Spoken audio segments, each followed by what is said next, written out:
I'm Robin Miller Brecker. And I'm Karen Lenzer. Welcome to Seeking Center, the podcast. Join us each week as we have the conversations and weed through the spiritual and holistic clutter for you. We'll boil it down to what you need to know now. We're all about total wellness, which to us means building a healthy life on a physical, mental, and spiritual level. We'll talk to the trailblazers who will introduce you to the practices, products, and experiences that may be just what you need to hear about to transform your life. If you're listening to this, it's no accident. Think of this as your seeking center and your place to seek your center. And for even more mega inspo, sign up for Seeking Center, the newsletter at seekingcenter.app.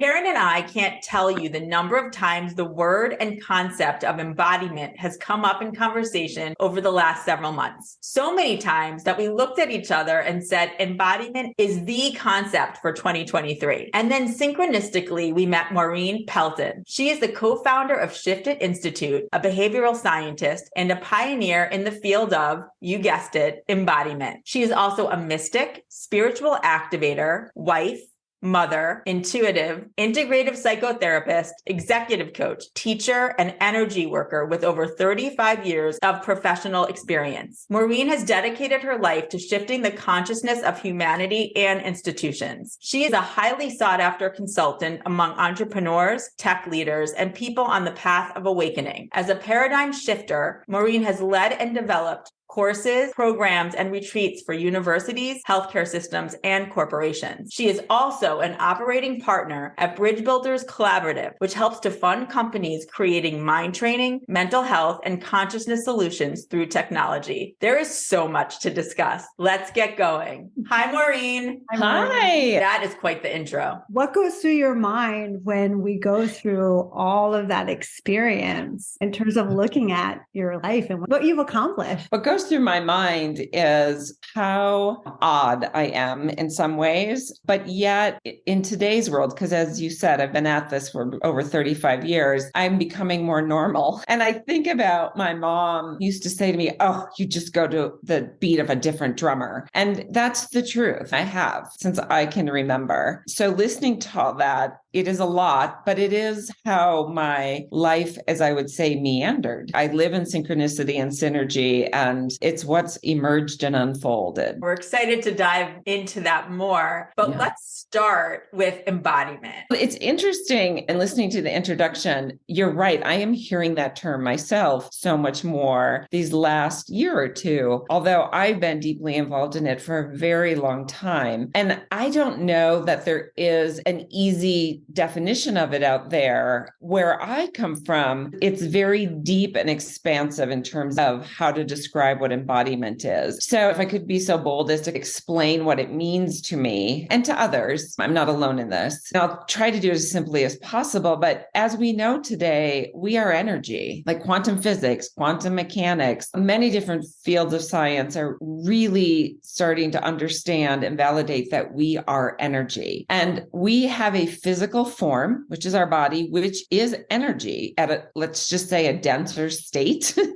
And then we have our spirit or our essence or our soul, which is in the body. And so hopefully it's in the body. So the human experience, as I see it, is we are energetic beings in physical form having a human experience, and we are vibrations. We really are vibrating and we are engaging in the world through our vibration. So we send out energy and we receive energy. And so for me, embodiment is really bringing our true nature, our essence, our sound, our vibration into the body. The challenge with that is from the moment of conception, we are being entrained, we are being conditioned, and we are absorbing in our body. Carl Jung said, what our mind can't handle, our body absorbs. And so we are absorbing into our body beliefs, narratives, wounds, trauma, intergenerational trauma. All of this is in our body. And Bessel van der Kolk, maybe you've heard of with him, wrote a fabulous book called The Body Keeps the Score. He's a trauma expert. So, what we're really starting to understand after spending a long time studying the brain, and there's still a lot to study, we're starting to understand that the body actually is really significant. And so it's moving beyond the brain and into the body. And I want to remind listeners that the brain's job is to collect data, sort data, analyze data, and disseminate data. Now, that data doesn't mean it's true. It doesn't. It is just what we hear, maybe see, what's being shown to us. And it's our job to discern it, to analyze it, and to decide if it's correct for us. And the way to do that is by being in our bodies, because our bodies, through our senses, through our feelings, through our movement, they tell us what is correct for us, what is true for us. But so many of us are what I call living above the neck, and we're just focused on that data and we're overthinking it, and we're not really experiencing our true nature, our intrinsic wholeness, our intuition, our wisdom, because that's in our bodies. And I just read an article the other day about, I think it was in quantum mechanics, about how they're discovering the heart and the brain and how they communicate and the impulses. And we already know there are more impulses coming from the heart to the brain than the brain to the heart, but they're starting to see it more in the quantum field. So this piece about embodiment is really about being fully in our bodies and aware and alive and not in our heads, not thinking, but actually being. And that's why we talk about presence. And so presence is that present moment awareness when we're in our body and we're sensing, we're feeling, we're touching, all of our senses are alive, and we are experiencing the world around us. We're not thinking the world around us. There's thought-based knowledge and experience-based awareness. So that to me is embodiment. But the work of becoming embodiment is another story that we can talk about.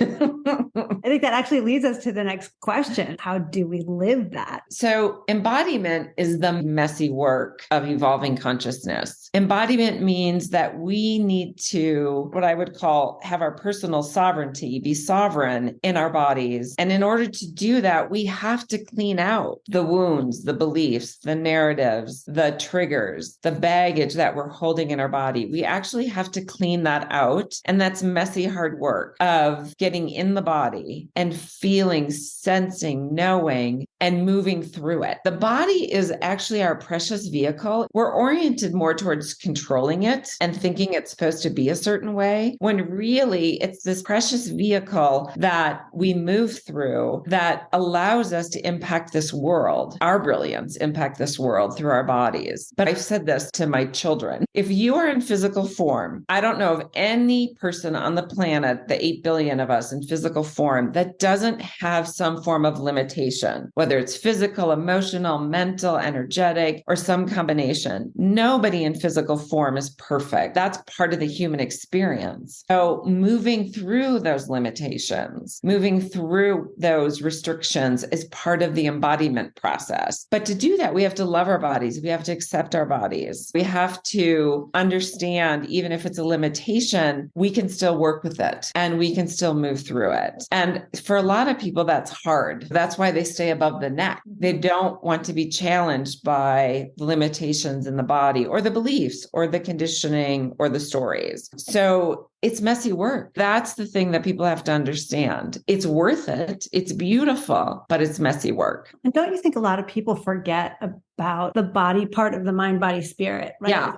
So often we're so conditioned, we reach so hard to be spiritually energetic, balanced, all of that. And yet we forget that connection of the brain and the body. And if we don't, in a way, intervene, letting all that messaging process without really trying to understand what the physicality of the imprint that it's leaving on us, that it's trying to tell us, it's trying to give us those messages of what we need to work on. Exactly. Yeah. And I think I have a couple really good examples of that. I've worked with people, they're adults, but they've come from pretty toxic childhoods. And I don't mean like abuse. I just mean lots of toxic behavior and they didn't know any better and they tolerate it. And then they become adults. And this has happened to several people. They're in relationship and the relationships are toxic because they don't know any different. And they start having physical issues like nausea when they're with the person, or actually throwing up when they're with the person, or back pain. And they stop and they start to realize, wait a minute, this only happens when I'm in this toxic environment. My body is actually trying to warn me. And if I stop tolerating toxic behavior and I start setting healthy boundaries with inappropriate behavior and maybe not have these people in my life, my physical health gets better. I don't have nausea or throw up or whatever. That's one example. So our body does try to tell us. Another example is, and it's probably happened to all of you, you're in a really good mood, everything feels good. You have lunch with a friend or a colleague or even a family member who's really depressed. And then after the lunch, you go back to your day and you're like low energy. And you're like, why? What? And then you realize, oh, I just absorbed. I didn't stay in my joy. I just met them in their depression and I absorbed that. And how do I shift back? Because it's not actually mine, is another really good example. And myself personally, I've had limits with my body. Like I wanted to have a child and I had all of these miscarriages and I really had a challenge. I finally was able to have one child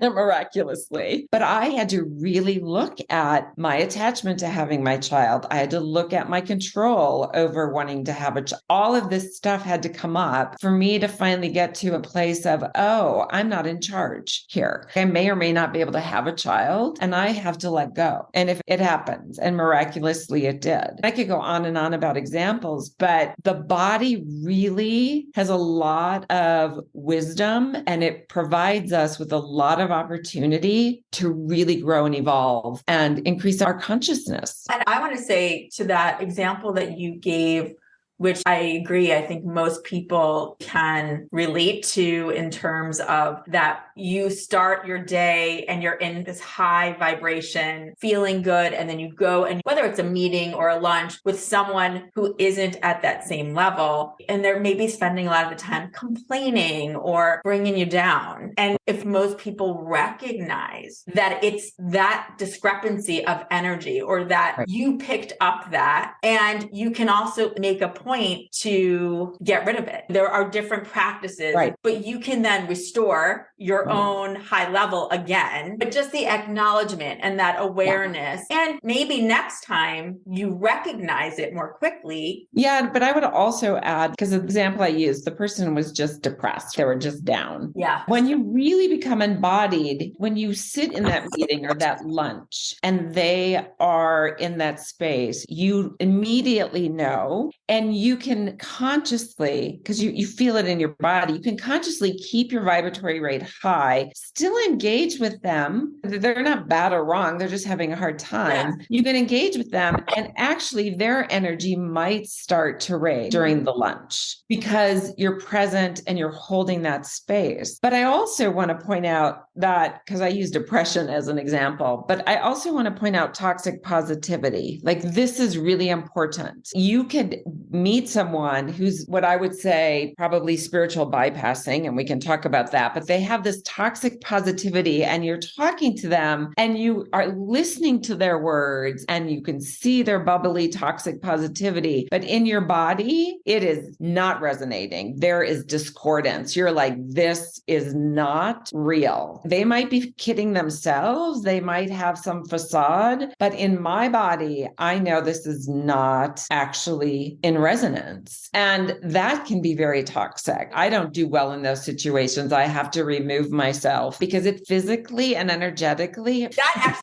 resonates big time with me. Yeah. On our podcast, I don't know that we've ever talked about spiritual bypass. Can you define that for people? Yeah. Yes, I can. So spiritual bypassing is basically not doing the messy work of embodiment. Spiritual bypassing is having the information, having some experiences, having the knowledge, maybe even having the words, and you're just love and light positive. And you're not actually addressing the wounds, the suffering, the pain, pain and transcending it, you're keeping it stuffed down. And not always, but oftentimes there's toxic positivity, because if you're not able to meet yourself in those places, it's hard to have empathy for others or compassion for others who are in those places. And so that's where it becomes toxic positivity. Like someone recently said to me, and she's early in her path, but she's, oh, everything's perfect in the end. I'm like, tell that to the people in Ukraine. Not so sure about that. So I think that toxic positivity, that spiritual bypassing, is also a way to try and normalize things that are really painful. Because if you're not equipped to deal with your own pain, it's really hard when there's so much pain in the world to know how to deal with that. So you just try and rationalize it and say, it's all perfect in the end. No, it's not. Especially if you're an empath and if you don't even know you are, those people who just like really feel everything. And I include myself in this, where you always want to kind of swoop in and fix it or make people feel better. And you forget sometimes how much energetically that can take out of you. And I think you bring up a good point I hadn't even thought about, which is the empaths. The empaths, more than anyone else on this planet, need to be in their body, because they're picking up stuff all the time. And so the more you can be in your body and trust what you know, the more choice you have to take care of yourself. And you can, I learned this from the Dalai Lama, empathy, unfortunately, we actually can take on, we can absorb the other's emotions, whereas compassion, which is loving kindness being sent to the person, is very different. So we can have empathy fatigue if we're taking on other people's stuff. But using compassion, which is to send them loving kindness, is actually energizing. It doesn't drain us. There is no such thing as compassion fatigue, although people use that word sometimes. I can sit with someone or meet someone and know they're suffering and just send them loving kindness and compassion and acknowledge and say, what do you need? But I do not feel, nor do I behave in a way where I think I need to take that on or fix it. But most empaths are trained to think,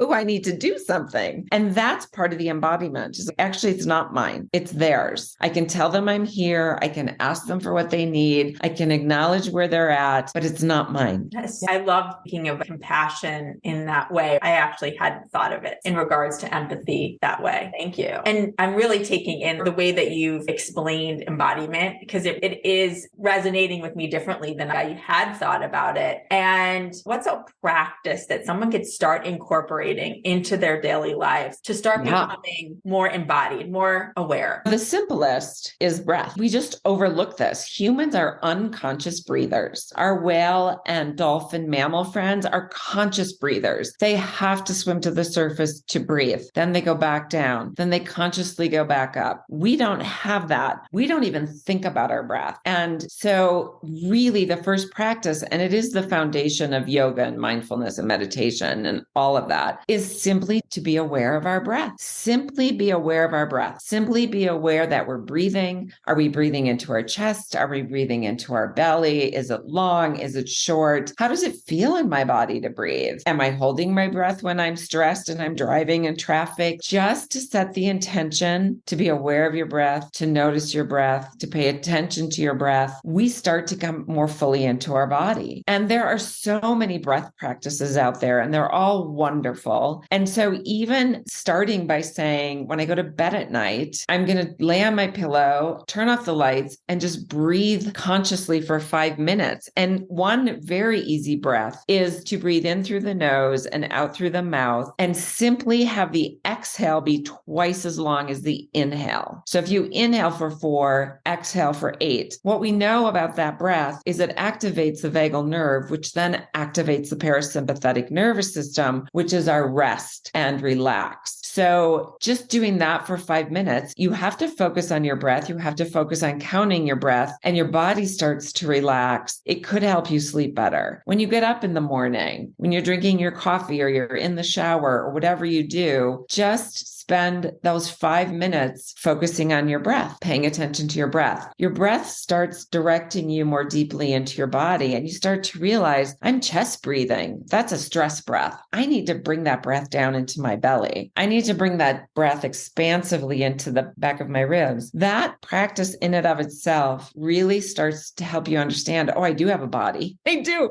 And it needs breath to be alive. So that's really important. I think the other thing I would recommend is simply being aware as you move throughout the day, how your body's doing. And there are those people who move really fast and crash into things. And there are those other people who move really slow and are very deliberate. I'm not saying any of that is right or wrong, but if you just start paying attention to how you move through your day, again, you'll start to remember you have a body and that it moves and it needs your attention. And I notice when I have a busier day and I'm running around, I'm not paying as much attention to my body. I'm really more in my head. Oh my gosh, I got to do this. I got to do that. I got to do this. And my poor body is, I need to sit on the couch for a minute and breathe. And so to remember that. And the other big thing is our physical form is part of nature, part of the earth. And so there's a lot more science today that supports this, but just being out in nature, just walking around in nature really helps us remember we have a body and it's connected to the earth and to animals. And that feeling of flow and connection can be really helpful. So those are really simple things we can do every day to help us start to realize, oh, I have a body. It's not just my brain. It's not just my thinking. I actually have this form that is moving throughout my day. So it sounds so funny even saying it out loud, doesn't it? That we Yes.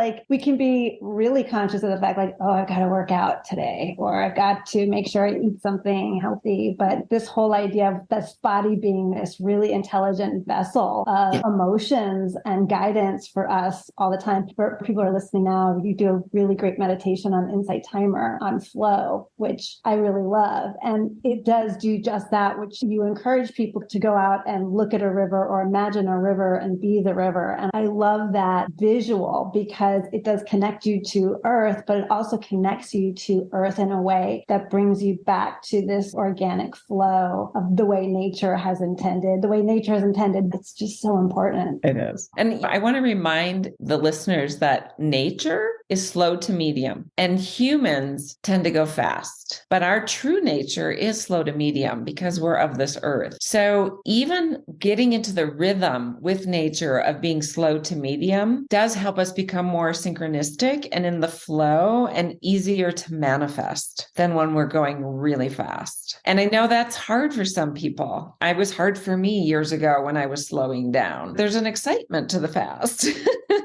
Yeah, to your point of that we are meant to be more slow to medium like nature, yet over however many, this last century, the last several, we've only been speeding up because of technology and different types of innovations. They get us further and further away from our true nature unless we become more aware and then start to embody what we really are at our very core. Yes. I think something that Robin and I've been talking a lot about coming out of pandemic and the opportunities that it gave us to slow down. We couldn't go out and do many of the things that we wanted to do and all of the lessons that come with that. And now, as we've made a little bit more of an introduction of embodiment, moving into 2023, what's your thought on that? Connectivity going into this new year and this new energy shift? I think we have some choices to make, right? Do we remember that, I know people don't like to hear this, but do we remember that we are powerless in the big picture? If COVID taught us nothing, it's that, like we are powerless. And our personal power comes from the choices we make each and every moment. So we do have personal power. It's about our choices that we make. But COVID really showed us we're powerless. This came and wow. Moving forward, as it has been happening, of coming back out of COVID kind of and into the world, can we be more aware and thoughtful and choiceful, if that's such a word, and really appreciate that our personal power comes from making our choices and to be seeing things from a kind of a place of greater in terms of who we are and what we want and our impact in the world and how we best want to live our lives. And do we want to get back into that rat race and just keep cruising along? Or as some of these younger people are showing us, they don't want that. Can we actually evolve more consciously and with more awareness to take care of our planet, to take care of ourselves, to take care of each other, and to have the experiences and really have that energetic exchange versus the material. For me, there's a lot we've been doing around biofield science and subtle energy. And can we start to think of ourselves as energetic beings engaging in this human experience with each other and make it about that connection. That's one of the things I'm seeing as an investor in the mindfulness and mental well-being space for 10 years is that people really want connection. I saw this before COVID, but people are, because of mental well-being and mindfulness and meditation, we've learned some to connect more deeply to ourselves. And since we've found that, now we want to connect more deeply to others and to the planet. And will we choose that? Will we choose to really elevate human connection? Or will we just go back to the running around and transactional engagements? That's what I see. And that's what I see in this field that we invest in too. From all the conversations that Karen and I have been having over these last few years, the way you just put that makes so much sense in terms of it becomes a choice. And I think from what we gather, and I think the people that from an energetic perspective, we end up being attracted to and vice versa, we're choosing that connection and using that 2020 timeframe, using that, which was forced upon all of us, was this reset. And then for everyone who maybe wasn't aware, to your point, what you brought up about younger people, especially, who maybe either had a taste of what was or didn't at all. Maybe they just graduated college and they were just getting in. And so they started that whole journey in a different way and see that there's a different way to connect and live your life.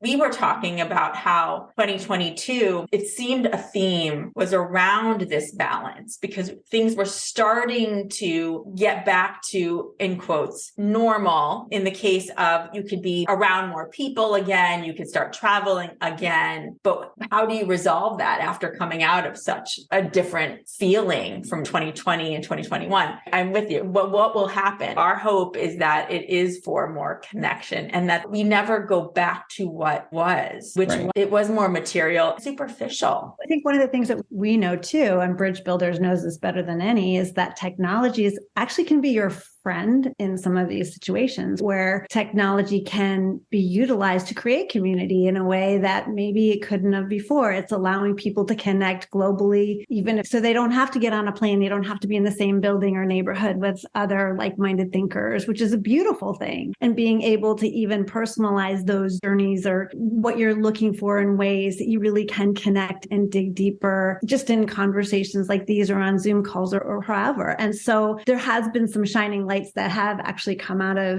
COVID in that sense to really build on more. We were talking about how after New Year's, January 1st, we were inundated with emails by all these new communities and practitioners who want to get out there and really help others or help create communities of teaching and learning. And it's really incredible. And that was not there 2 years ago. It wasn't. So it seems that there are opportunities now more than ever to go into 2023 with a different understanding, but actually able to capitalize on this technology. And I think also part of the pause we had with COVID, at least this is what I'm seeing, is people coming back out are not going to tolerate as much bull crap. And that the need to set boundaries with inappropriate or toxic behavior is, I see it, people are understanding that more deeply. And I think, again, the younger kids get this. They just get it. They're a different generation. Just being able to ask for what we need and not tolerate things that are inappropriate or toxic is really going to be an important part of deep connection. That is one of the things I'm hopeful of. And you mentioned Insight Timer. They did a boundaries challenge, a free boundaries challenge, 10-day challenge. And I don't know, they had, remember exactly, but probably close to 100,000 people sign up to do it, maybe more, because people really want to connect in a more authentic way. And they want to know how to do that and take care of themselves. Boundaries are just about saying, this doesn't work for me, or I'm not going to tolerate this behavior. It doesn't mean the other person's bad or wrong. It just means I'm not going to put up with this. I'm not going to work 80 hours a week for nothing, like whatever it might be, and really set these boundaries so that we start to reorient in a different way. It's not going to be so transactional and materialistic. We'll see, but that's my hope, is that connection. We keep moving in that direction. Yeah. And I think even talking, honestly, that's a whole other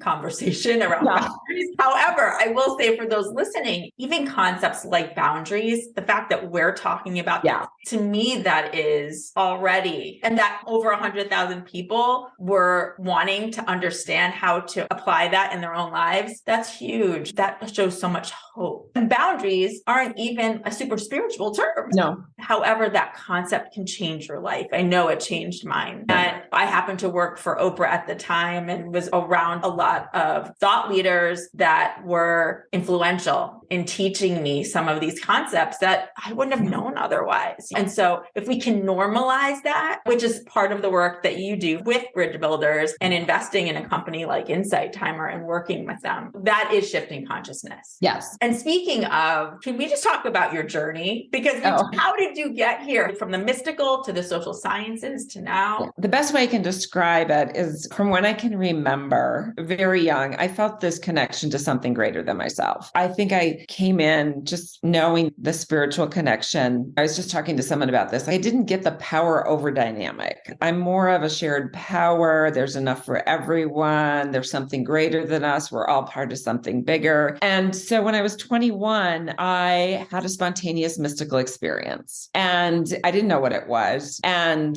it changed my life. So instead of going to law school, I decided to go to graduate school and study the social sciences because I was looking for context. So I spent my 20s studying all kinds of different modalities and philosophies and religions and practices. And this was 38 years ago. I was doing yoga, which was very new here in the West, meditating, studied the Course in Miracles and just all kinds of stuff. I just couldn't get enough because I wanted context. And then in my 30s, I started traveling around the world with a group doing energy work in different places on the planet and really, I guess, owning my gifts. But it wasn't until Stanislav Grof, who was a leading researcher in psychedelics in the, 50s or 60s, he also started holotropic breath work. He's the one who helped me to understand what I had then and I still have was a spontaneous mystical experience. And so my passion really is about the integration of moving from duality, black, white, wrong, good, bad, the patriarchal system into paradox, which is both and. It's not either or, it's both and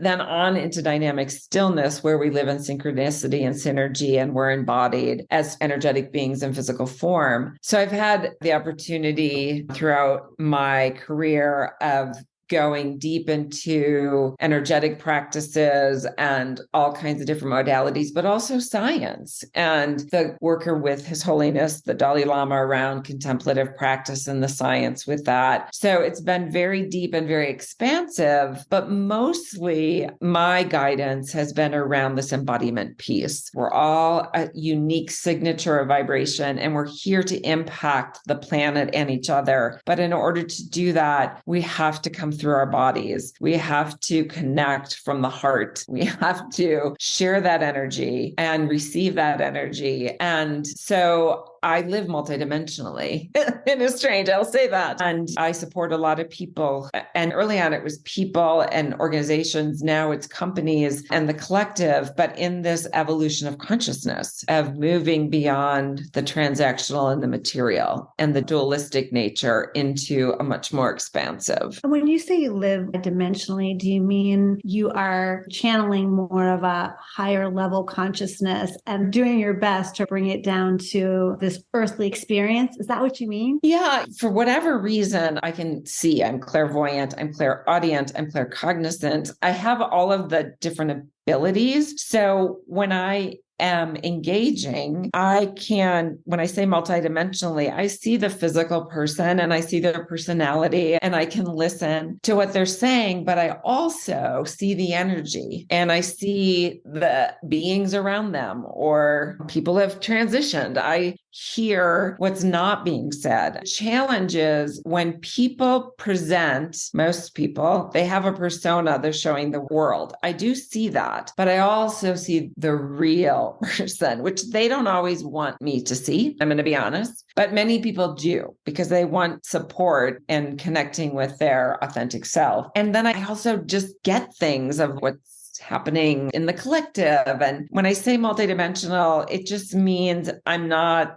just in this 3D world. I'm also, my clients and students will dream about me because I'm working with them on the astral, or I might be lucid dreaming. And there's so many different things. It's hard to describe. It is just like turning the different frequencies on the radio, and I'm accessing different frequencies. I think that's a great visual. And to me, it's like you're working at different layers of energy. Like as we started out talking about, we are energy, our bodies are energy. And outside, there's all other layers of energy around us that are part of who we are. You're able to tap into them. And I think that's the thing, is that one of my early teachers in my early 20s said to me, your capacity is quite extraordinary because you have the structure to bring it through. And I think other people have access to all this, but they don't have any context or structure to bring it through. So they have weird things happen, but they don't necessarily know how to orient them. So I actually do bring it through and through my body and into my body. And one of the things I do, and I've met a few other people like this, is when I'm really working energetically, I belch quite a bit because I'm moving energy, their energy, the energy around us. And it's how my body transmutes the energy. It's like the structure, and this is the embodiment piece. We have to have a fluid structure to bring this through.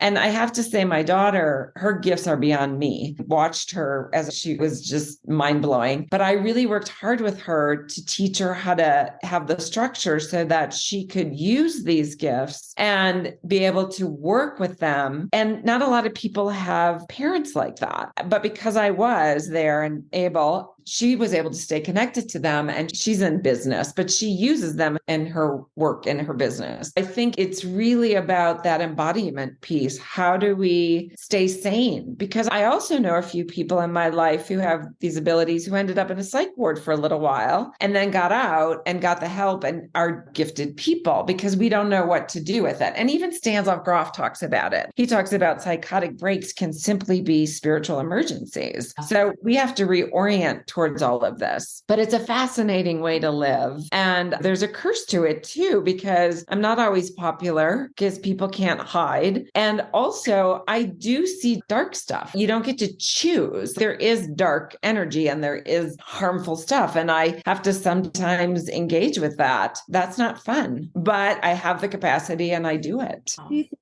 that there's more and more people now, based on where we're going into 2023, who have the capacity to learn or to enhance the skill sets that they already have? I see that more and more. Yeah. And what's interesting about that is I tried to teach. I did teach for 15 years, way back. I stopped teaching, I think it was 2007, but I tried to teach, but people were not ready. They were not ready. I do think they're ready today. I do think gifts are different, but I do think we have the capacity, and I think it's more acceptable. And I think there's more opportunities. And I actually wouldn't call it teaching. I used to say this. I'm not actually teaching. I'm helping you remember. I think there's more out there to help people remember and to get in tune with it and to start playing with it and to start working with it. And you've heard me say this because I talk to you guys. I don't believe in the term healer. Nobody heals anyone else. That's old paradigm. We heal ourselves, but there are those of us who are there to facilitate, hold space, witness, but you really heal yourself. The same thing with this. If you want to have access to your gifts and your capacity for multidimensional living, then you have to,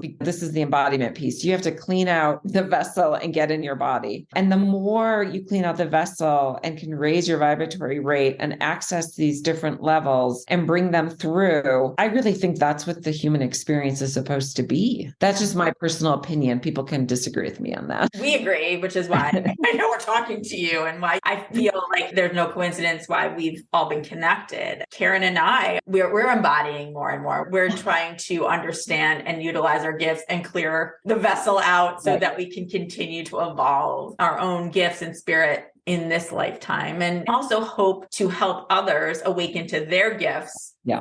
And facilitate healing for themselves. That is definitely why we're here. I wanted to ask you, for those who may wonder, what is a spontaneous mystical experience? And I'm sure it's different for every person, but I'm wondering if people may wonder, have they ever? I would imagine you would know if you've had one, but what does that mean? So for me, it was kind of like, I've had several of them. They're initiations where it's a combination of going deep, deep in, but expansive, where you're in the oneness or in the bigger picture and you get things visually, you hear things. It's like a teaching in some ways, a download. And what I've since learned is that you can reach some of these states using breath work, holotropic breath work in particular, but some people use psychedelics or plant medicine to reach these states. I just don't need those things. I can get there on my own for whatever reason. But I do think most people can access this through breath work or, like I said, plant medicines and psychedelics. And what it is it isn't meant for you to keep having them and having them like some trip. It's really meant to get a download, to get information, to get a shift so that you can bring it back in your body and start engaging in the world different. Like I said, after my first one, I was like, no, I'm not going to law school. I know what I need to be doing and I need to go down this path. And my very first spontaneous mystical experience was actually with the Great Mother, not the Earth Mother, the Great Mother of all. And she's not female. She just said to me, I have to come in this way because we've made God a man and we're out of balance. And it's really about moving into that dynamic stillness of the unfolding, the emerging, the synchronicity, the synergy, what we consider more female traits of allowing and unfolding and being, and out of this heavy duty power over masculine, because that's what we call it, doing and achieving and striving and being. Like that's not where we can be, as in much more in the synchronistic flow. So I've spent my life since then trying to communicate this integration and integrating it myself and marrying a man who's integrated so that we're integrated in our partnership and kind of being different so that level of being and consciousness can be seen. I'm not going to lecture about it. I'm more being it so people can go, oh, I want that, or that's interesting, or that's a different way of being. And shifting out of that duality again, back into the paradox and the dynamic stillness. Dynamic stillness is it for me. It is so dynamic, but it is so still. And if you've been there, it's like bliss. And we can actually live there. Do you think that is the reason why more and more people are interested in the psychedelics and the plant medicines now? Yes. They're both ready and they're both willing to have those experiences. Yes. And because more open to it and they're more willing and they know on some deep level and they want to heal themselves or they want to have the experience. I don't mean the psychedelic experience, the human experience of being fully here and aware and present and really enjoying this life, regardless of what we're doing. I think more people want that. I think people are more aware that I don't want to just trudge through my life. When you mentioned how you worked with your daughter and how you've introduced this to her and you did see these abilities and so forth, being a parent myself. And so having a child who's an empath and picking up energy, would you ever consider helping other parents how to talk to, or maybe there are questions or support that we can have to raise children that are much more embodied? Yes, I have worked with a lot of parents, and way back, I would even do classes with parents, and I definitely have worked with parents and kids. And what I would say to parents is the thing that you could really do that's best if you're really wanting to make space for your child in this way is to do your own work and keep doing your own work. Because I didn't have her till I was 31. So I'd been doing my work for a good 10, 11 years. And I already was in a different state of consciousness around even having a child, let alone how I was going to raise the child. But I just kept doing my work because so much of parenting is we put our expectations on our child. We project onto the child. We want the child to fit in. My daughter was very different. She was wise beyond her years and she was an empath, but I just let her be that. But then I had to teach her how to set boundaries. I had to teach her that she wasn't responsible for other kids' suffering. She would do things and I'd have to say, for example, she energetically healed my mother's depression when she was 5 in a room with all of us in there and everyone saw her do it. And I had to say to her later, you can't do that in public. You have to do that privately. And she's 5. So she's,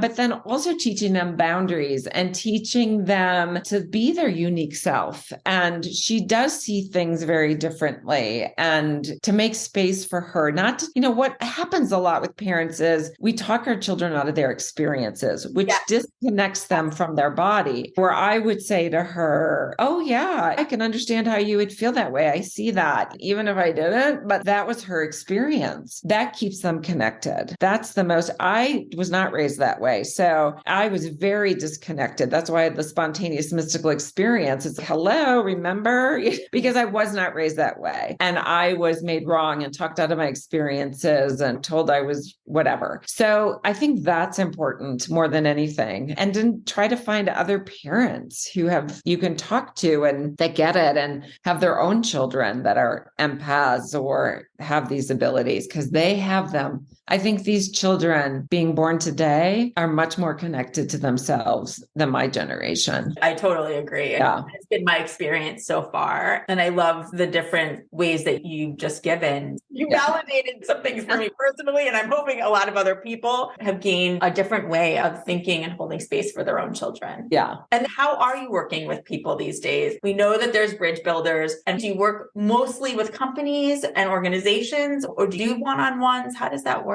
I do. With bridge builders, we're a collective of 13 partners who invest in these companies. And I work with the partners and I work with the companies and the founders and CEOs. And I love that because we are really trying to impact consciousness. But then I also do some individual coaching and again, work with people who are either entrepreneurs or executives who are wanting to show up differently and change the consciousness in that space, or with people who are just wanting to be more embodied and engage more in their life. It's more coaching. Though I have therapeutic skills, I teach them practices and I teach them how to work with energy. And I do that one-on-one. I don't teach classes anymore because I just don't have time. And then my other little piece that I do is I'm very much an activist because this is the piece that's really important. And I hope we see in the future is that when you do your own work, for as long as I have been doing mine, you reach a point, which I did, 15 years ago at least, where you realize, oh my gosh, I'm a privileged white woman. I have to use my voice for those that are underrepresented. And I have to really say what is and call out what is and support those who are trying to make a difference. And I'm talking around misogyny, racist, all of it. So I do that too. And I think that's really important. Like we have to change the system. And I do my part in that.